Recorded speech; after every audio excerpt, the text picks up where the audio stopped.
kugira ngo tubanze turirimbe imbere yuko ngira icyo mvuze kuri iyi ntaye yanje hariho icyo bipfana.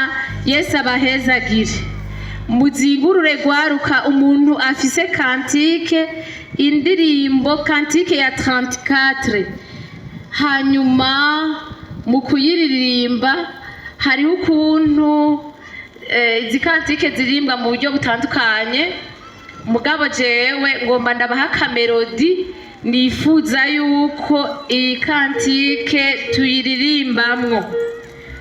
Igitero cya mbere sico duherako, ngomba ko duhera ku gitero cya gatatu kivuga ngo umpe gucika isoko y'ibyiza itemba idakama. Yesu ntashimwe. Mwese mwahabonye? Reka mvuga akamelodi shaka ko tuyiririmbamwo kugira ngo tujane twese. Umpe gucika isoko y'ibyiza itemba idakama, akanwa kanje ntikarambirwe kuvugaga.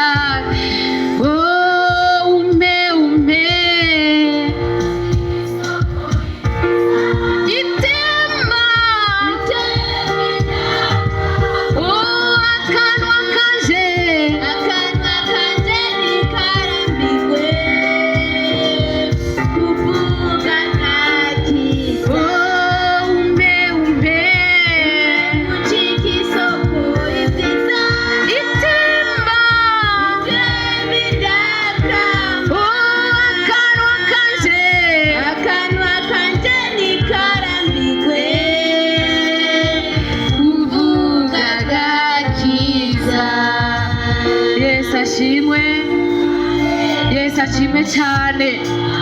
Ninde yumva agomba kuba isoko y'ibyiza itemba idakama? Mu izina rya Yesu iki gikorane turagomba ko kiduhindura.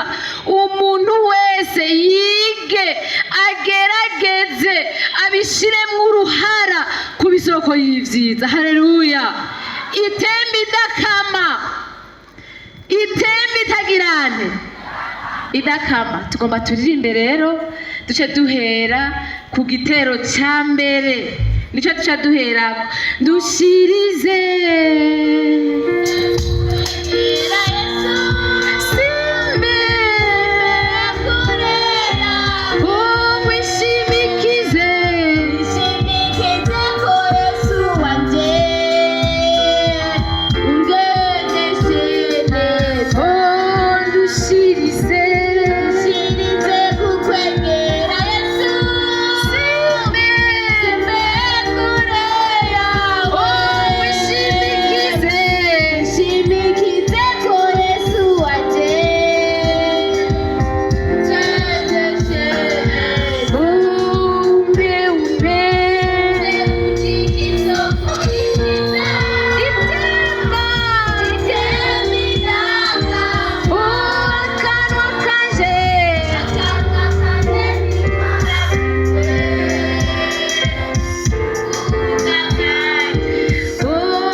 muririmbyi yari afise umutwaro, yari afise imigabo yo gucika isoko y'ivyiza.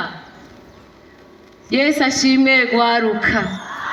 Harya umwana w'umuntu yamana imigabo kandi yamana imigambi. Kandi mwebwe nk'ugwaruka hariho akantu bavuga mu gifaransa ngo un adolescent croit fort en tout. Mwavyumvise? Umuntu ari muri iyo myaka y'ugwaruka yama afise imigabo ko ashobora ibintu vyose, ko ibintu vyose yobigerageza. Mbega mwebwe niko mumeze? Mwebwe niko mumeze? Mwebwe siko mumeze? Utameze uko baraza kumusengera Imana kugira ngo iravyiyumviro bituma yo kwiyumvira ibintu vyinshi no gushika kuri vyinshi. Yesu abahezagira. Uyu muririmbyi ariko aravuga, hariho ahantu yariko aravuga yumva mu mutima ingene ameze, avuga ko ikintu cyose afitiye imigabo ari ico kwama ari kumwe na Yesu, kandi Yesu nashimwe. Namwe mwaje ngaha mwagize imigabo yo kubana na Yesu, kandi ko Yesu yagira ikintu abakoreye. Yesu abahezagire. Iyi teme y'intahe yanje ni ndende, ariko nagomba kuvuga kuco bansavye kijanye n'urugwaruka rwahejeje amashure, aba universitaire bahejeje canke bakiriko bariga batabona ivy'ubuzima iyo bija. Yesu ashimwe. Nagira ndababwire, iyo umuntu afise Imana agendera mwihishurirwa. Iyo usenga Imana, Imana iraguhishurira ibintu wokora, ibintu wogenderamwo, kandi bizokugirira neza bikongera bigahishubahira Imana. Yesu nashimwe. Jewe narize amashure, ndafise na diplome. Nari nzi ko ikizontunga ari diplome yanje, ariko ndarengana umukiza ngira ngo simboshwe, aca ntegesha urukundo rwiwe. ni ku muririmbyi yavuze. Yesu ashimwe. Jewe ubu mumbona ngaha, ibintu bintunze ndabibabwiye ntimwovyemera. Bamwe birya vyatsi mubona mw'ishamba, jewe birantunze, kandi benshi ntibabizi ko ari ibintu vy'akamaro. Yesu atugirire neza. Uriko uragendagenda kuri irivu, Imana irashobora kuguhishurira ikakwereka ati rivu hamwe wokora uku, wokuramwo iki, kikazobera akarusho ivyaremwe n'ayandi mahanga n'abandi benshi. Yesu nashimwe. Yesu ashimwe. Aha ariko araririmba umuririmbyi kuri kino gitero ca kane yavuze ati, mukiza ivyo mfitiye imigabo n'umutima wanje uvyigandurire, bibi vyawe unyemeze kunganza. Yesu abahezagire. Mbega mwebwe muremera yuko imigabo ikubamwo hamwe woyishikiriza Yesu, Yesu yoyishitsa? Abavyemera bamanika ukuboko. Umunsi umwe nari mperekeje umuntu, abazi Gitega hari hajya hepfo ya kasiri batere ya kera. Ndiko ndagenda uwo muntu turiko turayaga, nza numva mpwema arampishuriye, anyereka igiti cyari ahantu hepfo cuzuye ko amashugwe benshi. Hanyuma ndakibonye ndagicakira, numva ico giti no gicakira kikabici wanje. Cyari giteye ahantu hepfo y'ibarabara, kandi ico giti sinari nzi n'uwagiteye, sinari nzi na mweneco. Ndagicakiye ndavuga nti, Mana, aya mashugwe uzompe kuyamura kandi azongirira ikimazi. Haciye umwanya n'imisi nk'ibiri canke itatu, nza numva umuntu ambwiye ngo woshobora kunkorera amashugwe. Ntego ca giti ndanagicakiye uko ngene ntabizi, ca ndagenda baza umuntu waho nti, mbega iki giti ni cande? Aca ambwira ngo yangu ico giti ce sinzi mweneco, ngo ndakibona cameze ngaho kwibarabara. Nino nayo mashugwe noshobora kuyamura? Atego yamure, kuko n'ubundi biguma bingora kubikubura. Nca ndayamura, nca ndagenda nakora ya mashugwe wa muntu, aca mpemba 100. Haleluya, haleluya. Nagira ndababwire, iyi Mana dufise irafise yishurirwa rikomeye, naho wowe uri mu bibazo bingana iki iraguhishurira ikakugirira neza. Yesu nabahezagire. kwaruka umuntu wese ari ngaha n'abantu bakuze, harashaka kuba hariho n'abantu ushaka kukubwira ati jewe ndafise amahera nabuze ico noyakoza. Kubera iki? Hariho ingabire adafise. Mwavyumvise? Benshi muri mwebwe bararemerwa bakaruha kubera atamitahe bafise. Sico kibazo mufise mwebwe? Abantu babuze ikintu bakora kubera atamitahe bafise bamanuka intoki turabe. Mugabo bafise ivyiyumviro. Yesu abahezagire. Hariho n'abandi bafise amahera babuze ikintu bayakoresha. Turi kumwe? Murumva ivyo bintu ingene bigoye. Nagira ndababwire usenze Imana iraguhishurira. Yesu abahezagire. Murabo rero duca turirimba iki gitero ca gatandatu kivuga ngo niwe umara ubukene bwose. Buri hehe? Buri hehe? Niwe umara ubukene bwose buri mu mutima. Yesu ashimwe. Mbega Imana iramara ubukene buri mu mutima? Imana iramara ubukene buri mu mutima. Imana iramara ubukene buri no mu mufuko. Yesu nashimwe. Imana iramara ubukene buri no muri stoke muhira, atamuceri uriyo, atamakoto, atabiharage, kandi Yesu akatugaburira. Yesu ashimwe. Niwe umara ubukene bwose buri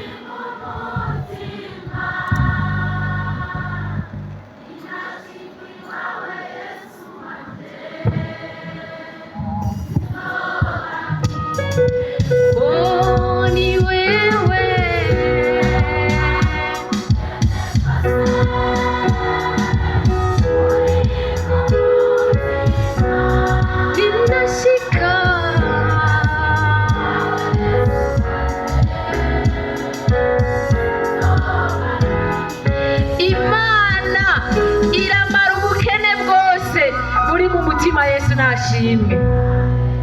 Aha hantu nagomba ko umuntu wese aharirimba kandi yiyumvira. Uyu murindi ashobora kuba atari bwakizwe canke nawe yoba yarakizwe twari bwigere yegera Imana neza. Aravuga ati ni wewe umara ubukene bwose. Ati kandi ninashiki wawe Yesu wanje sinzoba ngikena. Yesu ashimwe. Abo bantu bafise amafaranga batabona ivyo bokora, Yesu yobamara ubukene buri mu mutwe budashobora kugira planification de projet. Yesu ashimwe. Abo bantu badafise amahera, Yesu yoshobora kubamara ubukene buri mu mufuko bagakora ibirenze ivyo biyumvira. Yesu ashimwe.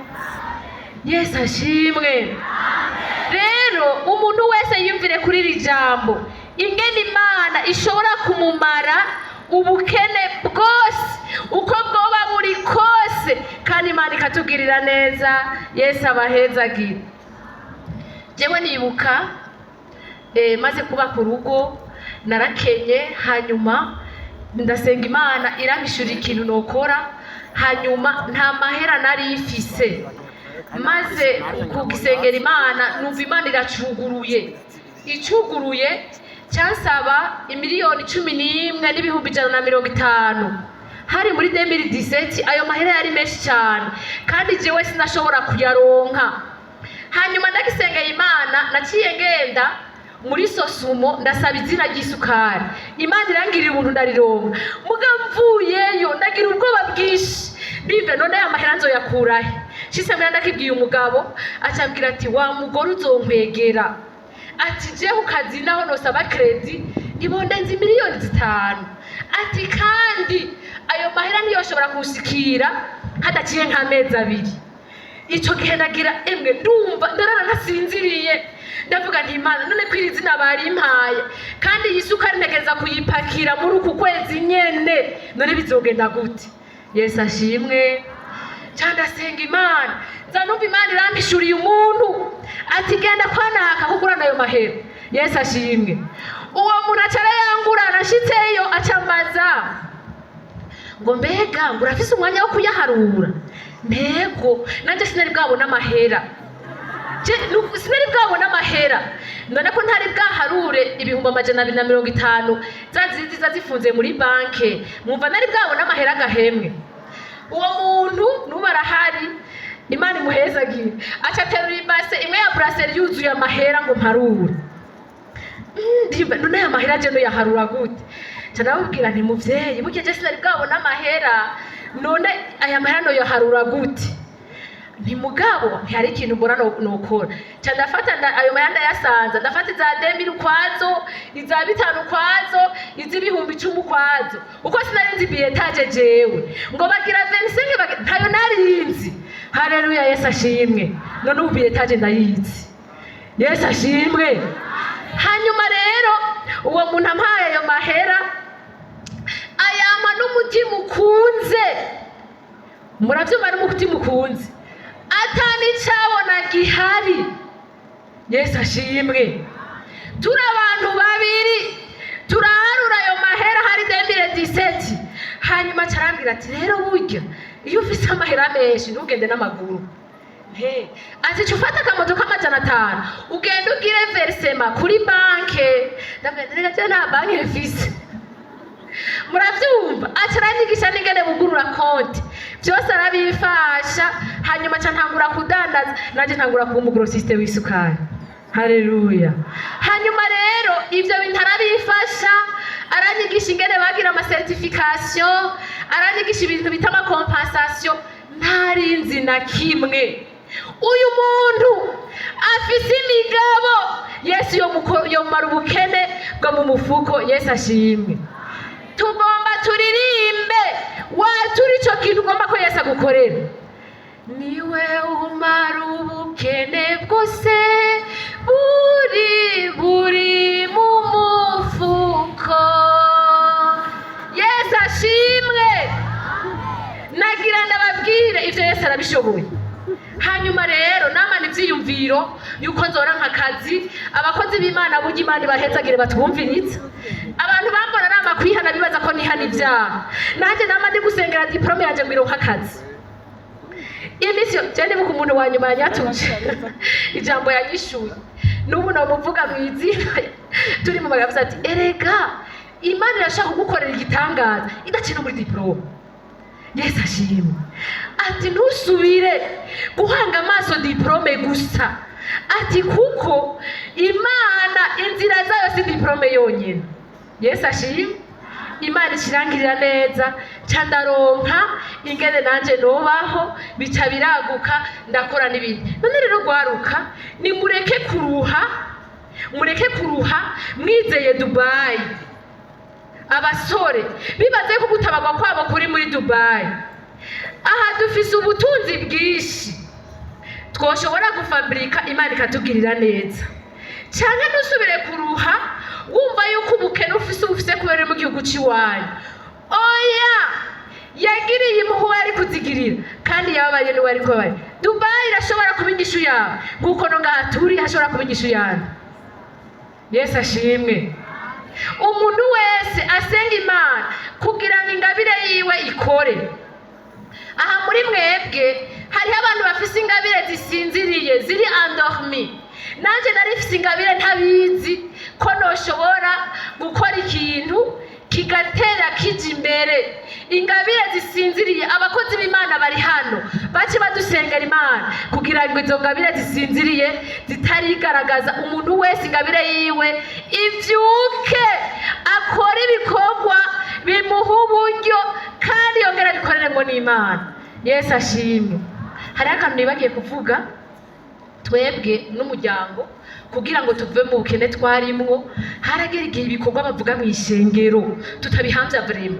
Bavuze ati tanga izimano, tanga ibi, tutabihamvya. Umugabo wanje yahebwe 160 n'uduhera twarengako. Aca arafata decision arambwira tumviriza rero. Je burya mu gutanga ikigira 10 nzora ntanga 20%. Natwe twari dupanze inzu ya senkani mu Magarama, ntitwashobora no gusuma. Narajengajenga mu kwezi guhere muri ya mahera bikananira. Ndabwira nto yahaye wowe uje gutanga ikigira 10 ca 20% vrema ubona no guhaga. Atumviriza aterega nafashe decision nk'umugabo. Ati neko bijye kuko tutabihamvya byose. Ati nzora ntenga 20%. Ahebwe ivyo bihumbi 100 bica biraba amazi rero biranka vrema biranka. Hanyuma rero hageze ko bivugumuka byaje byose Yesu ashimwe. Haleluya. Byaje byose iyo nzu nari mpanzemwo ndayivamwo ndaronka n'urupangu rw'iwanje mu gisagara. Haleluya. Ariko ubwa mbere n'inzu ntitwashobora no kuyiriha, twarajengajenga nuko twari dupangiye umuntu ameze neza. Hamwe ukwezi guheze wasumye utashobora no kuriha inzu. Abantu bo mu gisagara ngira ngo barabizi, bahora babibona abapanze cyangwa baciye mu gupanga. Nari ndashimiye Yesu rero ashobora kumara ubukene umuntu. Iri jambo uwari cyakira akarisengera Imana yomugirira neza kandi yomushikana ahandi hantu. Yesu nashimwe. Yesu ashimwe. Gwaruka rero umuntu wese yumve yuko Yesu atumara ubukene, Yesu atumara amarushwa yose, amaririkanya ibitubabaza. Yesu nabahezagire. Mumbabarire natwaye umwanya munini, ariko ikintu cyose dukeneye imigambi. Uragomba gutangura projet, hari akanda shaka mwandika nk'intambwe zitanu, 5 étapes d'élaboration ou planification du projet. Nk'umuntu w'Imana, aha ndiko ndabivuga nk'umuntu w'Imana, n'umuntu atari umuntu w'Imana yo planifiye ukundi. Ariko twebwe ikintu ca mbere bidusaba n'ukugirana gusenga. Yesu ashimwe. Gusenga urugwaruka nigwandike nitwe bisoma byose. Uca usoma Zaburi ya 37 ku murongo wa 5. Ubaza Imana ico wokora. Mbega Mana, uranyemerera ko nokora restaurant? Mbega Mana, uranyemerera ko wompezagirira mu burimyi?